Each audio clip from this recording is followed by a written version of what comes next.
panahina nang kumbeli sombeni na lungsim galung na ledana sumbalin kisang asang zot suami kadel nuami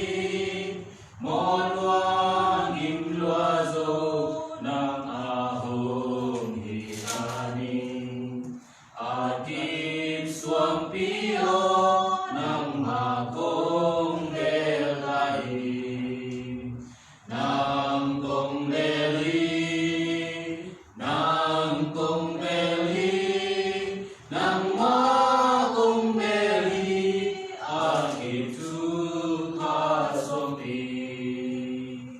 sunim gamdaya dain lu len laita zeen naiha bang kohong tuam jangin genta kui pinu tui piki walaita tupa suam pio ong liain ditakin nang kong beli nang kong beli nang ma kong beli akit suka sopi galulai taki kalin hong ye jangin taing kong kozen di kabel suami ho tuiwan bang zee gimna hong kunjangin nasung kong buri kinaka suami ho nang kong beli nang kong beli nang ma kong beli akit suka sopi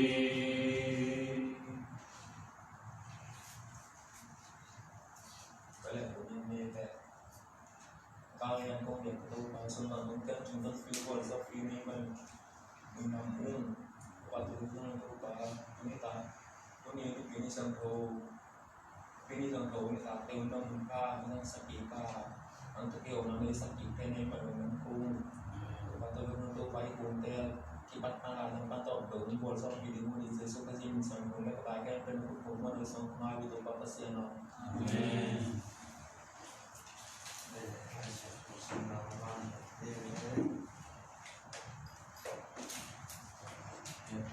Epia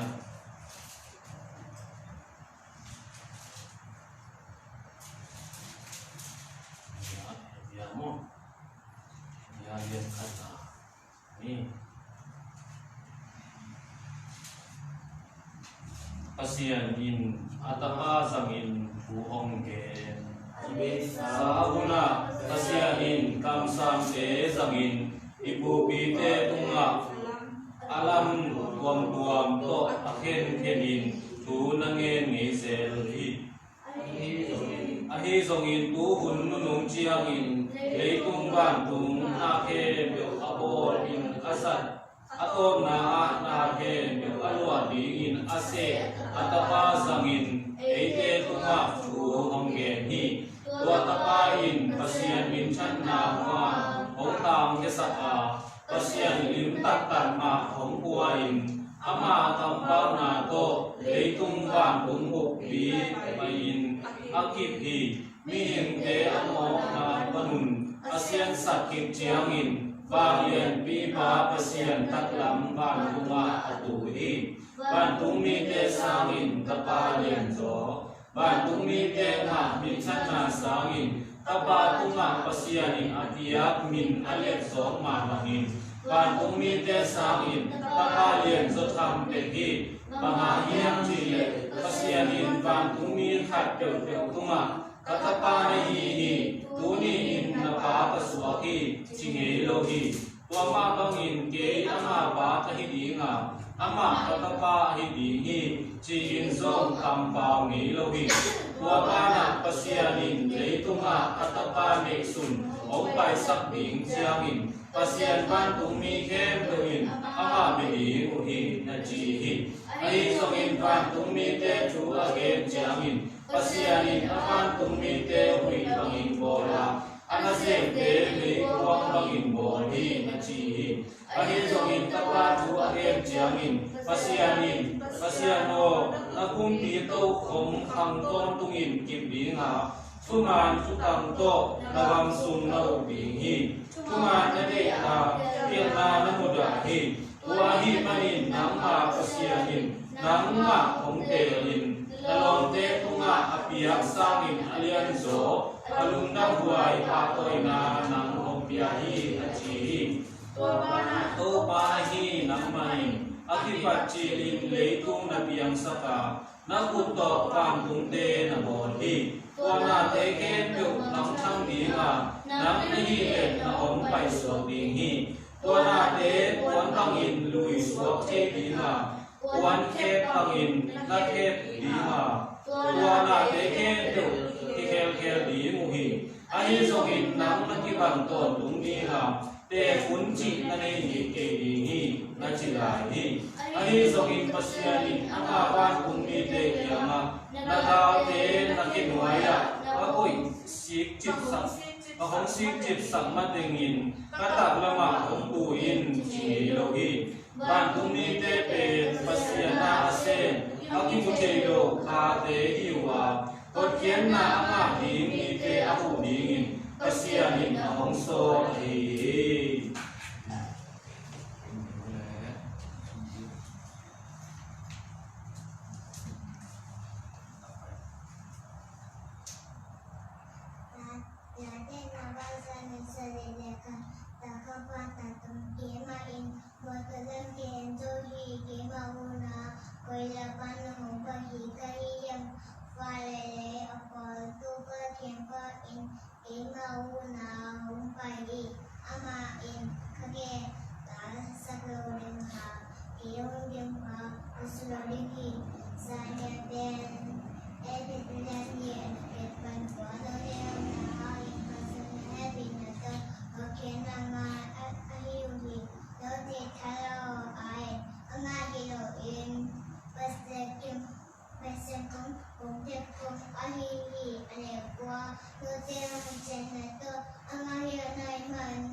Alian kada ne usadi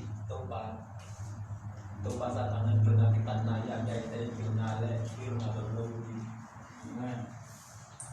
na masa na mo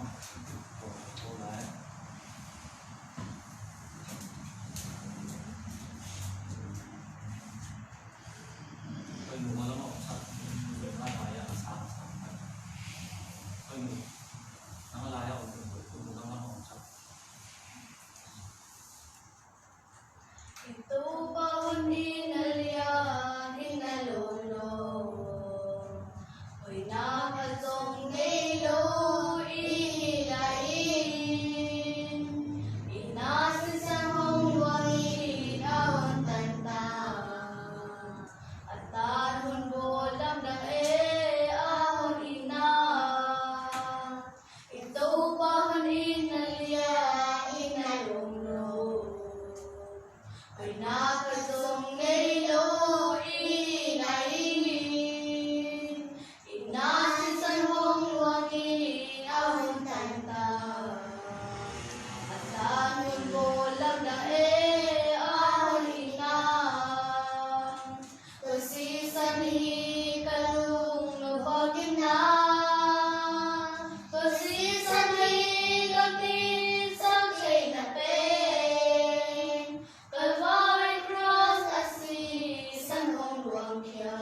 hi kalung nabagin na to si sanahi kaki sakti napen Calvary cross asi sanong wangkya kaya dino paglamna to asi sanhin bihim tay bangino ahong chuaga imo naliamate adam satan omite dahin nalui ahong luana adon teling dam nalui ahong hita kasisan hi kanung ngabagin na kasisan hi kakisang tinapeng Calvary cross asi sanong wangkya kaya dinyo kadamna kasisan hi kalung nabagin na kasisan hi kakisang tinapeng Calvary cross asi sanong wangkya kaya dino kadamna kasisan hi kaya dino kadamna kasisan hi Amen. Betul na sudah dan ano cari ako. Bilang malaki na hindi sa ina mga hindi na sudah at sa ina ko. Bilang malaki na mga at ni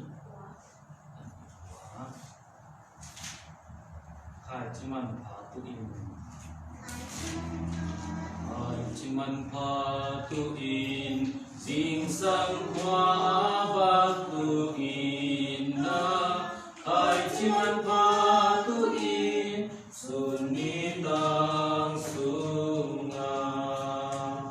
ay ciman patuin bontoy mom no delung sunga kay ciman patuin lungguay takina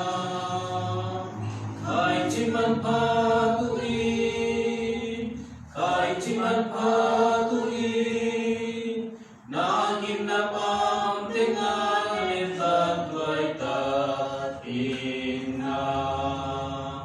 nuntang ako mundi itu kalunang way kay ci tu pakaji tuin nain kwan sung ang kay ciman patuin suni akay kwan chiang in zong kay ciman patuin kwa amui chiang zong kay ciman patuin lung silaw lung hey hey lo in bo di le bo lo di tung pasyan turi kay ciman patuin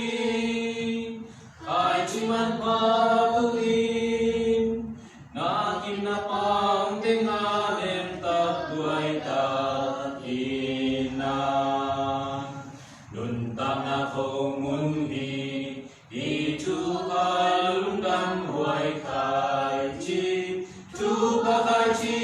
tuin nain kwan sung ang kay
akin isumpite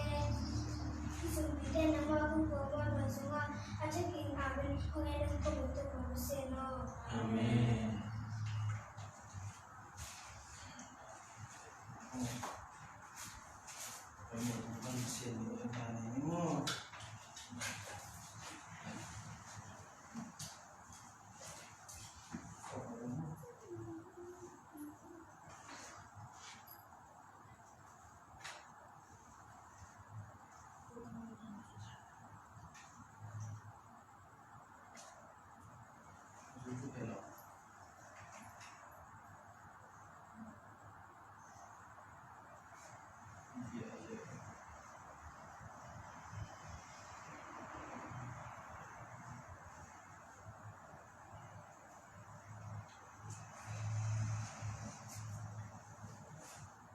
Ini asapnya.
nalasan na ni boy sogina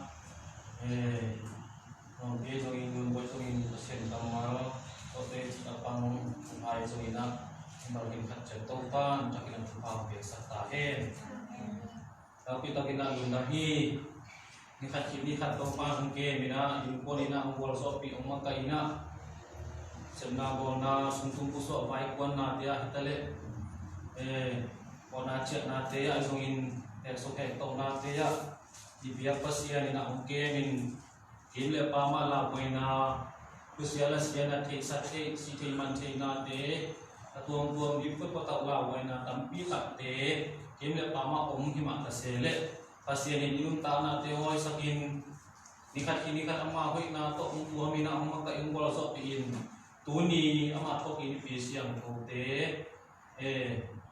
dia pian na dia ina sang thi isa thi lo hang ina in polina ni ngi se ma bangina ni tak simina ama min to dia pian na hunom te sang thi theya tu ni na hunom khat nga sang ki ibia paseni min than na le pa toy na tang masata hen amen oina khat zong kichin na khat zong ni lo hanga pasenu he pi na ama ngi na umaka in ton pi na hang begina ti chiang atung hiang china dia pasien tu alung dami kau lahi, toy manina tuni ina, igen bapa kananga sakna tunto na isongin dina pasien kamal sim natir tunga isongina, tampi tak ete adi ina kicing kina, ay isongina tuni ina untom no suma ikipuk di ina, ide adia kina, lai siang chomun mi mun tumpong kulku ina kumle cina tuan kulang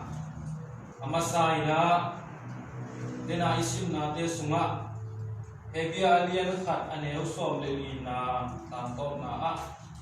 bantungi te pen pasien na ase akimuthe lo kha te hiwa otken na nga ding mi te ahu ding min pasien in ahong sol ahi isim ke atu siang mo pasien ina chakina tuha isata hen amen na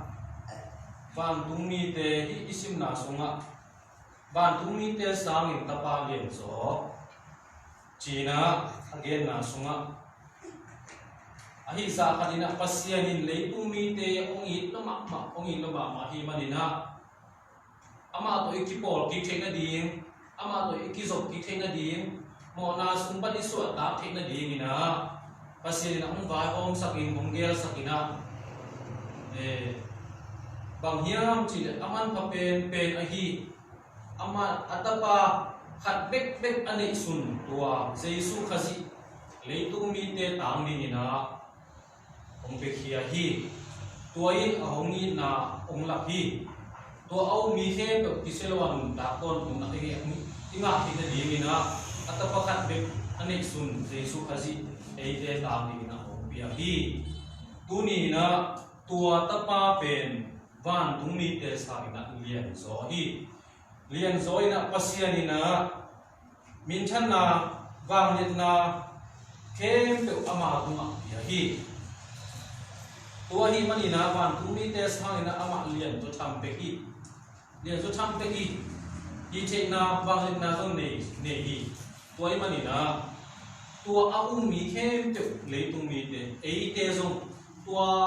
pasien tapa khat be ane sun jesu khazi ei te tang ni nga tuma kum tur ni laya singlam te tung ei te tang ni nga sina hung chu pa ni thum khip changina wang let na to athau ki pa tua i u pa in tang nak le ei song ama bangin min thang kumpi min than na ne yi khanga van mi te sangina alien zo hi hanga mi ham pha kon ken na anga mi te hi hanga ham pha mi ham pha te yang china kuni ki gen no hang pan tung mi te pen pasien na asem akimu the lo pha te hi pe kwa kon ken na anga ei te kon ken na anga mi te kon ken na anga ei te adi abu ong hu digin pasien in ong sol hi toy main van tung mi te akhe chiang in amo ujiangin akhel ujiangin a pasien ama i kisi ki thena ding ama i pot kian na anga thena ding lampi tuni dong ko sa thi tuni dong ge sa lo hi tôi mà na ei bang ma aman lo pasien adi nga bang ma hi het lo i ta zo bang be lo ei le kung mi de adi na ông in lo ma in lo ma ei hui na ha hi tu ma lo in ei ki na ha hi tu ma lo in na ama ông in nào he pi na ha be ki na khon khong hot khian na khon ho i na atapa kung to na ông bia hi tua mi khem to ina nun ta ton tung na hot khian na ama hi a van mi te sa na alien so de hi thế mày na tapa van tu mi te sa tapa ale zong ma lo in ei zong tua tapa in uma in ta na le ei zong alien zo hi a mi ham ka te hiang hot khian na ma te hiang chi na thuma sa ki ge no bang ani na material som le giat material som le giat anel som ni le gu tua hi manin ana sem pa zong amaya ong bok in thuma to pao honga la in avek pi in ka hong lo bi hi chi in athumi pi pa in khasia thoi sa hi manin alei ba teng mai sakin akha hi ito kisai na leiba chi to kisai ani na igen no thuina material som le ane som ni le na le som ni ka sangi na sunga isim na tum to ni na ka tulama ento igle ha som ni le chumpan ong sim su vet ning ba hang hiam chi le van tung kiu na sia pen ana sem te in sumbang za aba hiam chi in asahian a en kumpi pa hi na zia to ibangi kumpi pa in asumba sajian et akipat chiangin ama summa tampi mak tampi aba na sem khat ong ki pai bi hi to na sem pa in asum lo zo lo ahi manin ama akipat azi atate le ane ke pe zuakin aleiba alo na dingin kumpi pa in thu apia hi to hi na isim ke na sunga van tung kiu na zia pen ji van tung kiu ja to hi na pasia na hi hot khian na khon ko ma on piang na pen e ya ding na thi kan na leiba pasia to leiba pe ei mi te a an lo zo ding a hi ngei lo zo ding a hi ngei lo gen te na kumpi pa tunga na sem pai alei bat asajian ma tamti tak abat alei bat to gen te hi hot khen na pe lo zo ding a hi lo toi mani na pasia ni na atapa nei su ei te ta ni nga ong piak khit tak chiang in to au mi khe ku kiselo in ta to tung na ma a inun ta na abe sa inun ta na khem te kisi gi na leitung na te a iboi na te ai zong in mi khat le ni tu ai gen sen na te zong in lei ba thang ba khat nei na to te lei ba thang ma te tunga mi te to to lei ba thang ba te tunga ma te si gi na chi bangina mi te hi ke na ding mi te i bang chili ya mi hong su tua chi bang ai zong ina leitung na to buai in kham the a ki pan hi ta le pasien dei lo la chen to ki to inun ta na zia a pe sa huna inun ta kha na te ka son na te ingai su je kam pau sia te chi ni to te khem pe panina ki khelin nun that to nung ta a jesu khaji kum pa hon pa a sa a pasien tiang a imo na ting khem pe thu mi na lungsim tam za ni na bokin ama khe pung zuana mo mai na i chiang ina pasien na ilei ma khem pe ong mai saki na ama to ki por he na ding ama gam lo he na ding na pasien na tua hot khian na tua he pi na ong bia hi tu ni na kumpi pa ina ana sem ba tunga ana sem ba ina alei bat asahian to ana sem pan kumpi pa tunga mo mai na ange chiang ina bok sugin ange chiang kumpi pan he pi wai san ama sak ma ong ipa ba sinin ito pa Jesu khazi ina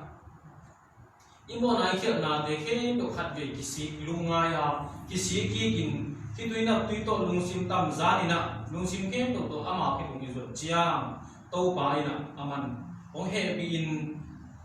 ama hot khian na ma saka to atapa khian na Jesu khazi eite tang ding lungsi na hangina tua ina hot khian na ma saki tuni na igen no thuina bia sunga alian someli na igen na sunga van tumin te sang ina tapa lian so hi na igen na hi tua tapa o mi khe to kiselo dun ta ton tun da na ni na pasienin atapa khat ga nei sun leitung mi te ta mi na ong bia hi hongi na hong la hi te mai na va mi te sang ina alian zo Jesu khazi iu isan hit jangin eizong pot khen na anga hiama to pot khen na inga van mi te sang ina I ham khat zo na I thu bi zo na man nei man pha ki zo na te tuni na khat po po in le pi pa tunga na sem bai na alei bat te alo zo na ding na thu mi na ange chiangin pi pa in he pi wai sai na alei bat khem be amai sam ma hongin van tung kiu na sunga ilu thek na ding na eite sep zo na eite thalo zo na eite han chiam na to anga zo ding alo zo ding atung zo ding te hi be ma no anga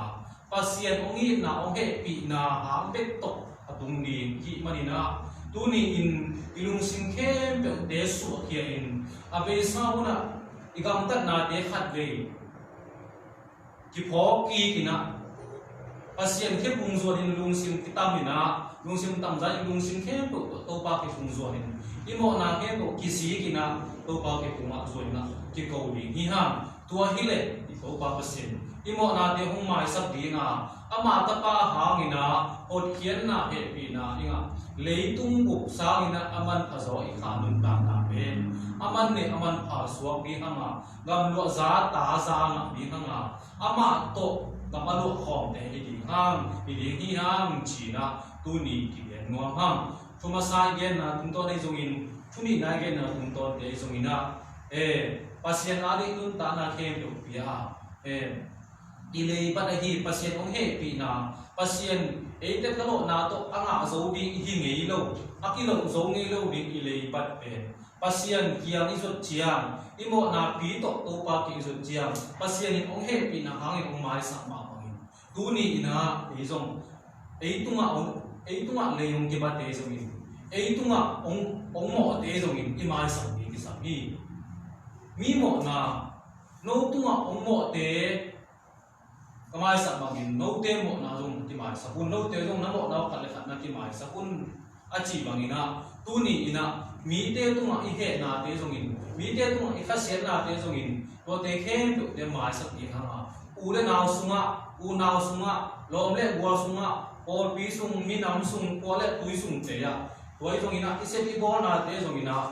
lung kim lo na ki kha se sak na I le na te jong khat le khat I na to ki mai sa ka mi hing tha to lo zo ngei lo ding kum tur kum the na akilo zo ngei lo ding a hi pasian ina ama hong pat kian na hangin ataba khat be ong nei sum tua I na ong la na hangina eite zong khat le khat I na le ki ba sa ka ma de I na lo nga le ki ba sa to ba inun ta ni ki sa mi hi na khem be se in bo na khem pe wa mi te tunga I na ne ni hanga khat le khat imo na de ki mai sakin pasianin eite ongi na imo na de ma sa ma ina ei thu mi te ta bi do te zong mo inun ta na sunga mi te na anung ta pasien thu mi chi ong thek na ding ina khat le khat I na to ki ma ka ya I na to I ka suan bi mo or pi sung biakin sung be ka khami ke ding hi lo wa ki khop lai ta pasien thu pa isan lai ta inok sakun lai tak ilung dang mun lai tak be ka I na ne ding hi lo wa I na ke bo inun tak sung ton tunga pasien ta I na piang thak mi I na Jesu khazi kum paon ba sam Christian ta pi do tak ta I na ina khat le khat I na ke inun ta na ke bi wa I na ne in pu the ding te hu in pan pi the ding te pan pi a I na tham jang in khat le khat ki huwa imo na khat na de ki mai saka Jesu khazi min to ki mai sakina thuking e sakina ikipan iki hu ding china ki no ham tuni igen na te sunga gen khat na le o mai na un pe na ya kipan asa anga mi markin khat chia ye na sun sun akai te tan chen ding na to pa azui zo ding na ibya pa se thu pa pe sa ta he amen mun nam hi na hun te so por ini na tin to ina tin la ina la sai na do undang ko na to te sa ini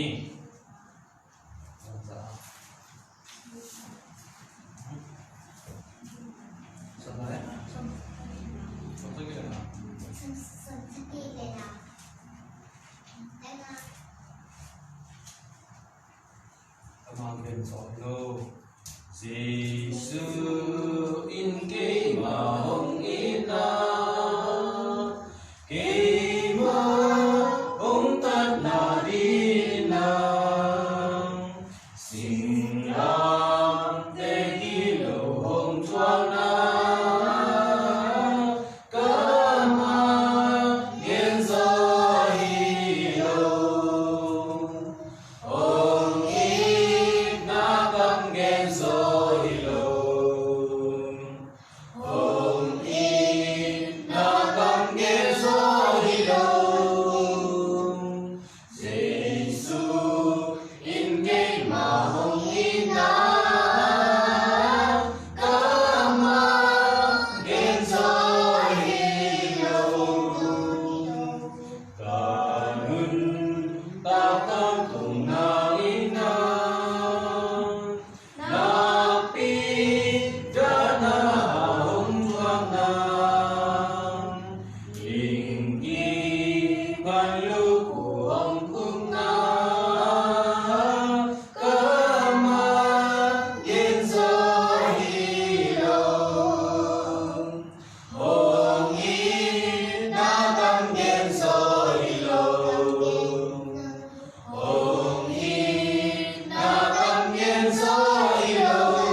lung dam wong tau pa nang manungit na nung pina hangin na kuni nang manung thok ini pini siang ko gunman pate to pa pasian nang man natate ongwal so pin unong gunman pate akong asakin kuni sana in kuan nang minto unbon ate so di chiang siang ko nang pita kinang ongwal so pinate hangin nama tunga lungdam ko in namin siyang ko kung panasawi Amen. kalen papasian ibun sunga tau pa kat nalasan na isong ina tau papasian kalekat tigan pat natin isong in tau pa pati sunga sakit yang natin yung tau pa nang manak mo may na kung biya ni malakat siya kaya kipan asa nga imite ading ina tau papasian nang manak tuka kisaka nama to kinai zong na nama kusunga tau papasian o tau pa akang sem le tau papasian nama sunga lungdamina tau pa ang ita sa mga hindi makin katya tunga papasian at kina nong donbi nong kita ko kay ng magyan at rin po ngayon Amen. papasian tunin na kamasisan katigen na sungwa tau pa o litong miten longit manina papasian bangdang hilaw nang matapakat na ni Jesu kasi kau dia tamli nga nung tathian na o to papasian nung biyaghian na hangin tua au mi khe pang bisalawa nun tap ton tung na ang akin na dilang ginawan sang na nungi na nung lakyan na hangin to pa kanun ta naun man ne hi na le van mi te sa na kanun ta naun man paso od khen na anga mi te mi ham khate hi na te utuni na sakin na phoka kanun ta na sung ko pa pasien kumpi pa na anasem pa in kumpi pa tunga alei batte alo na dingin alung singkhen pe to pa pasien kumpi pa maya pokina